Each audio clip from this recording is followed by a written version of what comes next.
If you have a Bible and you find it helpful, please turn in it to Acts chapter 25. This is where we will spend our time. Let's start today by telling a little story. It's a story that actually comes to us from Arabic, from the Arabic tradition, or from the tradition of, say, Aladdin or Ali Baba. And I want to update it so that it makes more sense to our modern ears as we hear it. Just take it this way, that you've got two men who own a business in a strip mall. And on any particular day, of course, a strip mall is filled with people, and one of the owners of the business during the normal business hours decides to step out and go for a little walk around the strip mall. And the place is packed with people, which is the intention of locating your business in a strip mall. You're going to have traffic that is not necessarily coming to your business, but that the potential then exists for your business to be helped by all of the traffic. And the one business owner bumps into someone in the crowd of people, and this person that he bumps into turns to him, and it's death. Now, I don't know how you identify death in this sort of parable, but in this particular one, we'll say it's the guy with the tall guy in the hooded outfit with the sickle in his hand, whose face you can't see. So you know it's death. And the business owner looks at death, and death makes a motion toward the business owner, which the business owner perceives as something threatening. So he hurriedly goes back to the place of business and finds the partner back there at the business place operating the business, and says, he's all excited and upset, and he says, "I just ran into death." And the business partner says, "What are you talking about?" He says, "I ran into death, and death made a threatening gesture toward me. I'm thinking that it's time for me to die. I'm going to get out of here. I'm going to take a plane tonight and go visit my relatives in Oregon." And that's what he does. So the other business owner, the one who was back at the store when all this happened, is totally curious, and so he walks out and finds death standing in the crowd of people. And he asks him why he made that threatening gesture toward the business partner. And Death said, "Oh, him. I remember him now. I didn't make a threatening gesture toward him. He surprised me. He surprised me because when I saw him here, I knew I had an appointment with him in Oregon."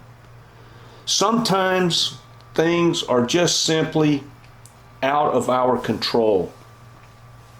Felix, in this particular text we're going to look at today, is out of office. He's been recalled to Rome because he's mishandled the uprising that took place in Judea.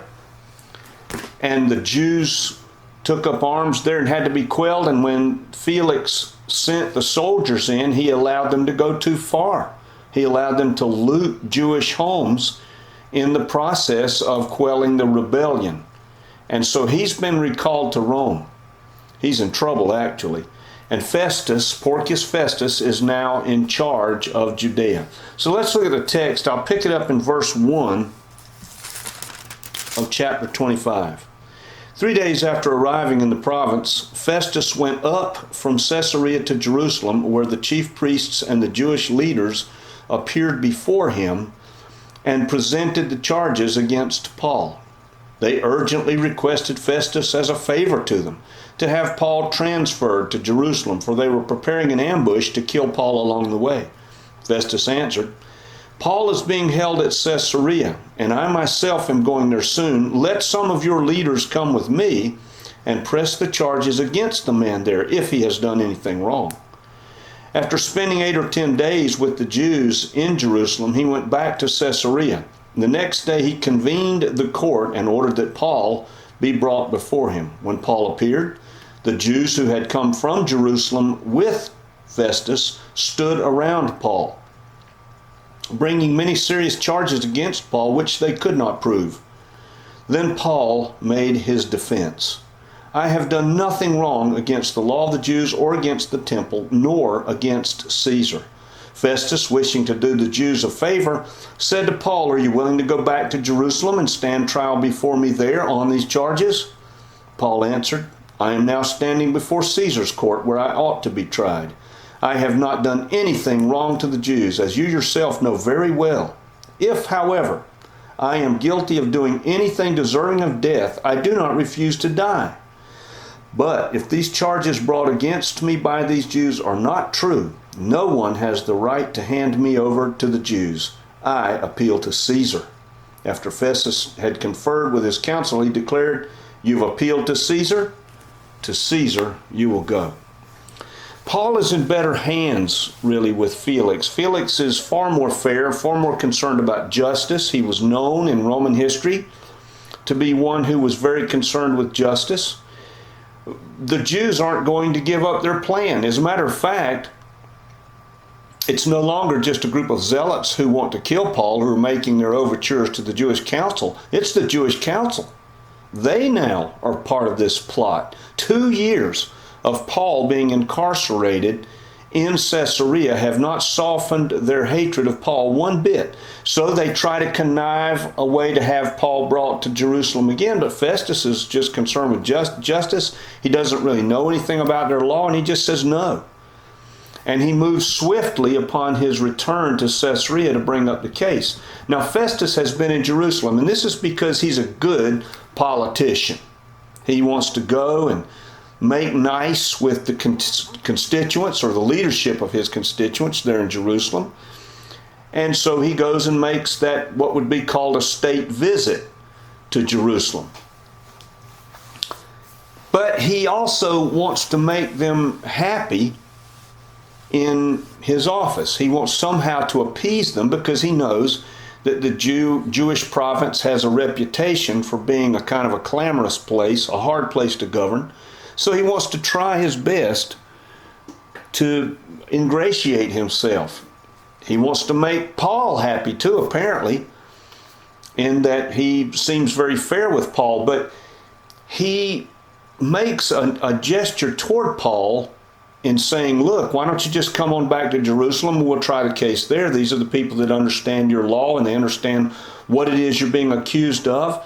And Paul just says no, because he knows two things. He knows, one, he'll not receive a fair trial in Jerusalem, and two, he knows that the Roman law as well as Festus does. So Paul knows that if he's extradited to Jerusalem, things simply will not go well for him there. But there is a third thing going on here. God has got Paul. You remember, Paul was told by the Spirit himself, by Jesus appearing to him while he was being held in Antonia's castle in the barracks there next to the temple, that he would be going to Rome to testify. So this is part of God's working here. And it's a turning point too, I might add. It's a turning point in the way in which God is going to deal with the Jewish nation and with the world. This is part of the turning point into the times of the Gentiles, in which what was originally the Jews' job, to be the oracles of God to all of humanity, now the church, those who are filled with the Spirit of God, are going to be the ones who will take the Word of God to the world. Now, Paul knew that as a Roman citizen, he could appeal to Rome, but this was in special cases only. Those cases would only be the kinds like Paul's, where you've got unproven guilt. You can't really bring charges here. Nobody can figure out exactly what it is that Paul's being charged of in the eyes of Rome. And so in that case, appealing to Caesar is a perfectly right thing to do according to Roman law. It's interesting, isn't it, that Paul, in the eyes of Rome, is innocent. He's not charged with anything. Felix and Festus, now Festus, Felix too, are both at a loss as to figure out what it is they're supposed to let Rome know that Paul has done. And Festus now, his hands are tied. He's got no choice but to send Paul to Rome. The charges against Paul were heresy, that is, that he's said something against Judaic law or against Judaic orthodoxy. Rabble-rousing, which is that he's created a disturbance. And then finally, sedition. That is, he's trying to arouse an insurrection.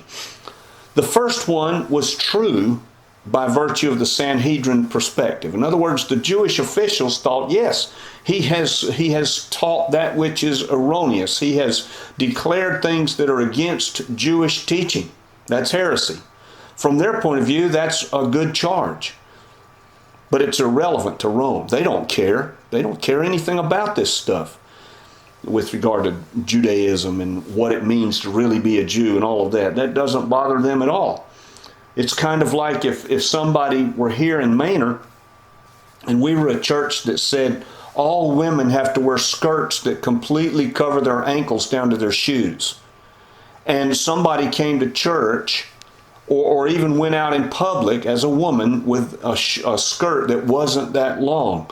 And we wanted to call the sheriff here to adjudicate that case. Well, the sheriff would say, look, I can adjudicate something if somebody's stolen something or somebody's damaged property or somebody's attempted murder or something like that. But this is something internal to your church. I can't do anything about it. This is the way Rome is looking at this charge of heresy with Paul.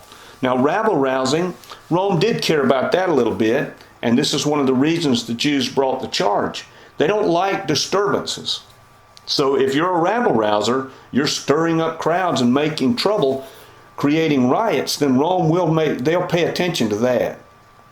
However, it wasn't true in that Paul was not the problem. The problem was this group of Jews from Asia who had seen Paul doing his work in Asia, in the various towns, as he made his missionary journeys there. And they followed him back to Jerusalem, not just to follow him, but to come for the Feast of Pentecost, for which they were all gathered there. And so Paul is there. He's there for the Feast of Pentecost. He goes to the temple. He makes the offerings. They see him. They also see him with some of the Gentiles from the areas from which they come, the Jews that were following Paul. And so they create a riot. This is what all started this whole thing on Antonia Castle's, on the temple steps next to Antonia's castle. That's why the Romans got involved. So rabble-rousing is an accurate charge. The problem is Paul's not responsible for it. And the third one is sedition. And Paul says it well. Look, I've only been in Jerusalem for 12 days, and 6 of those I've been in custody. So how could I possibly have started an insurrection here in Rome? The third charge is just a fabrication. But there's something important here. In spite of the fairness of Festus, he really doesn't care about Paul. Paul's life is incidental to him, and he's all too willing to just hand Paul back to the Jews. Festus doesn't know anything about the murder plot. And this raises a question for me as it applies to us here in our time today. And that is there justice in this world? Can we always depend upon the scales? Or can we say there will be times in any of our lives wherein charges are brought that are completely untrue, that we are unjustly punished or charged with something, and the scales of justice are tipped by those who have the power to do so against us unfairly? Can that happen? And I'm going to say, yes, it can. Yes, it can. 1 Peter chapter 2, Peter says, it's commendable if someone endures pain or suffers unjustly because of a conscience toward God. For what glory is it if when you sin, you patiently endure punishment? But if you do well, and then you patiently endure suffering, it is commendable before God. You and I, as human beings, just have an absolutely inbuilt desire for fair play. I mean, if you don't believe it, take 2 toddlers and put them in the floor and put a toy between them. One of the toddlers probably will notice it before the other and pick the toy up. The second toddler might in a few minutes take the toy away. The first toddler is going to be very offended. What are they offended at? That the toy's no longer in their hands? No, they're offended because it's been taken and they know that there's something wrong with that.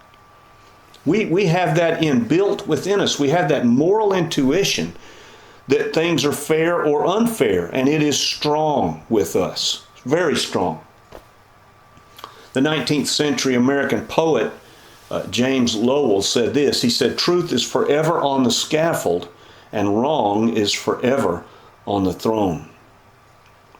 I think he's right. You know, we've got that little epigram, what goes around comes around. That's a lie. It is simply a lie. This is the way the world is now. It's not our Father's world. We sing that hymn, we love that hymn. But Jesus said, and Paul did as well, that this world belongs to someone else right now. That the God of this world, Satan, is in charge of this world system right now. And this is the way it is. The father of lies is in charge of everything. Why would we expect things to be just? Why should we expect justice? Paul seems perfectly aware of this as he submits to Rome. But Paul has an advocate. God has Paul. I want to just relate to you a short list, and I could have made a list long enough that it would have taken up the entirety of the sermon if I were to list all of the biblical records of injustice within its pages. But let me just give you a few. In the time of Moses, when he was born, thousands of Jewish boys had been massacred by Pharaoh, either by being thrown into the Nile, by having their brains dashed out by rocks, by sword. This was done because Pharaoh was becoming fearful of the Jewish nation in its size. But Moses was spared. Moses somehow managed to survive. How is that just? Jacob was a liar. His good brother Esau got shortchanged. Jacob was blessed. Joseph went into slavery. Then he went into prison. Then once he was in the prison, he had an opportunity to get out of the prison, but the person who was going to help him forgot about him, so he stayed in the prison. Once he got out of the prison, and of course he went to the prison completely unjustly. He had done nothing wrong that had put him there. He'd been lied about by Potiphar's wife. So Joseph suffered incredible injustices. None of them were his fault. Herod the Great killed all the male children under 2 years of age at the birth of Jesus, and yet Jesus lived. All the male children in Bethlehem were put to death if they were found, yet Jesus lived. Herod the Great killed members of his own family unjustly, and yet Herod the Great lived to a ripe old successful age as a king. Jesus lived a perfect life of goodness, but he was punished for the sins of others. I want us to keep in mind as we think about this and we look at Paul and what's going on with him and the trouble that he's in, to remember, as I am sure that at this moment Paul was remembering, the victories of this sinful world are fleeting. They are fleeting. They will come and they will go, but eternity is permanent. Which one are we living for? Which one are we living for? If we live a life subjected to injustice, it's temporary. It's not going to last. What's going to last is eternal life with the Lord. Can we commit ourselves, now that we've got life and breath and the ability to choose, can we this day commit ourselves to God's hands while we have this control over our lives to some degree? Where is each of our satisfaction in living and joy in living found? Is it found in the things of this world? Even the justice that we might find in this world? Or is it found in knowing that God is with us no matter what? I don't know where everybody is today, but if I've said anything about which you have a question, you want to speak with me, pray with me, talk to me about this church, I'll stay as long as it takes.